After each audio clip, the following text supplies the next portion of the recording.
Thailand is a country known for its deep cultural history and stunning tropical landscapes, making it a popular destination for tourists.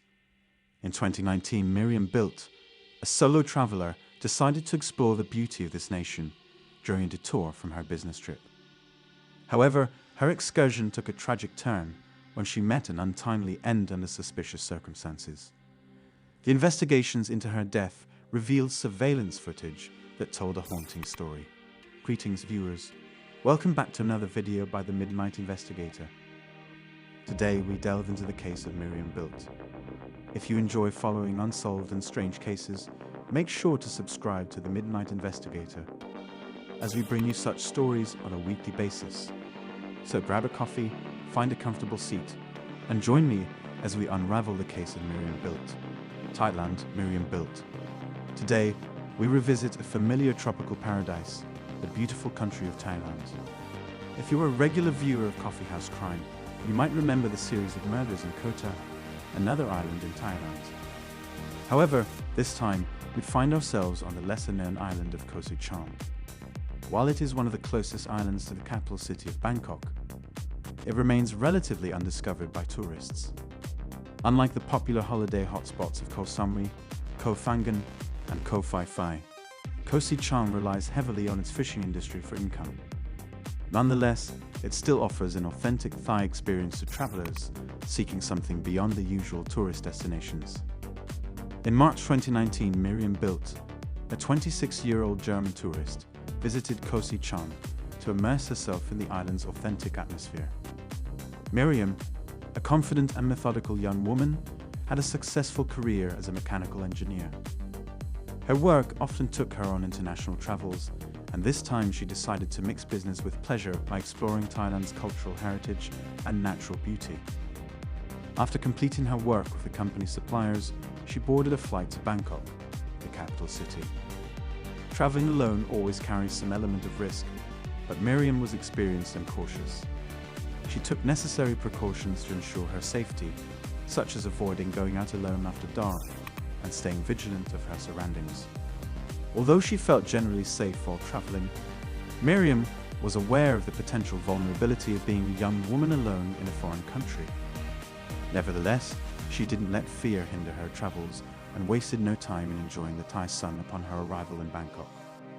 Shortly after her arrival, Miriam decided to continue her excursion in the city of Pattaya, located on the eastern coast of Thailand. From there, she took a ferry to Koh Cham, which she planned to explore on a rented motorbike. Motorbikes are a common mode of transport in Thailand, and Miriam mapped out her route using Google Maps. One of her destinations was a stone monument atop a hill, known for its beautiful views. Miriam enjoyed venturing off the beaten track for unique travel experiences. Tragically, little did Miriam know that this detour would lead to dire consequences. After parking her motorbike and exchanging greetings with a flower salesperson at the base of the hill, surveillance cameras captured Miriam climbing the stone stairs toward the monument. While she was seen going up the hill, there was no recorded footage of her coming back down. This raised concerns as the hill had only one primary way down, and her motorbike remained parked, waiting for her return. As day turned into night, the growing worry among those back home intensified. Miriam's absence on social media became noticeable, and her loved ones started wondering where she was. Unfortunately, the truth behind her disappearance would soon be uncovered. A Thai tourist, walking along a secluded trail halfway up the hill, discovered something out of place: an entangled body of a young Western woman. It turned out to be Miriam Beelte, lying in a pool of her own blood, partially concealed by leaves and debris. Examination of Miriam's body revealed that her death was no accident. She had been brutally assaulted, sexually violated, and repeatedly struck on her face and head with a hard object, possibly a brick or rock. The discovery shocked and horrified everyone involved, and the investigation quickly focused on identifying the perpetrator. Surveillance footage from the hill captured a man arriving on a motorcycle, briefly interacting with the flower salesperson, and ascending the stairs shortly after Miriam. The flower salesperson became a crucial witness, as they had seen both Miriam and the unidentified man walking up the hill. They observed the man coming down shortly after Miriam's ascent, noting that his clothes appeared wet and discolored. Concerned, the salesperson inquired about his well-being, but the man dismissed their questions, claiming to have had a fall. Suspicious of the man's behavior, the salesperson noted his appearance and the motorcycle's number plate. Thai authorities tracked down the motorbike's owner, identified as Ronakorn Romruan, a 24-year-old local from Koh Chang. Ronakorn, known as a quiet individual who kept to himself, worked as a beach cleaner using his boat. However, behind this seemingly ordinary facade, he struggled with a severe addiction to methamphetamine. On the morning of April 7, 2019, driven by his drug-fueled cravings, Ronakorn spotted Miriam ascending the hill and decided to pursue her. After purchasing flowers from the salesperson, Ronakorn approached Miriam, attempting to engage her in conversation. However, his advances made her uncomfortable, and when he propositioned her for sex, she refused. Fearing for her safety, Miriam turned to leave, but Ronakorn followed her. He seized the opportunity where she tripped and fell, dragging her into the surrounding forest. There, he sexually assaulted her. Miriam, in a desperate attempt to escape, ran down the hill toward the trail.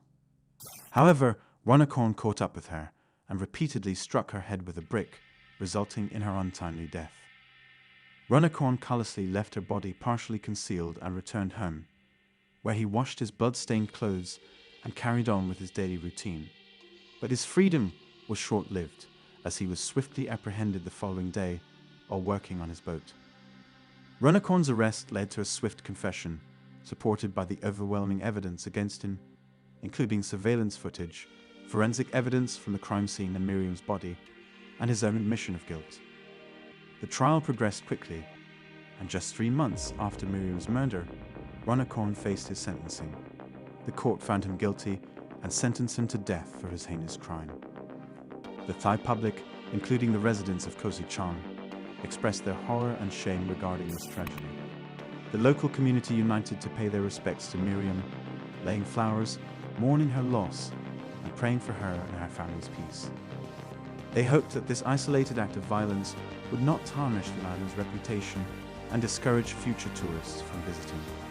The tourism industry emphasized that the bad guy had been removed, and they encouraged tourists to return to Koh Chang.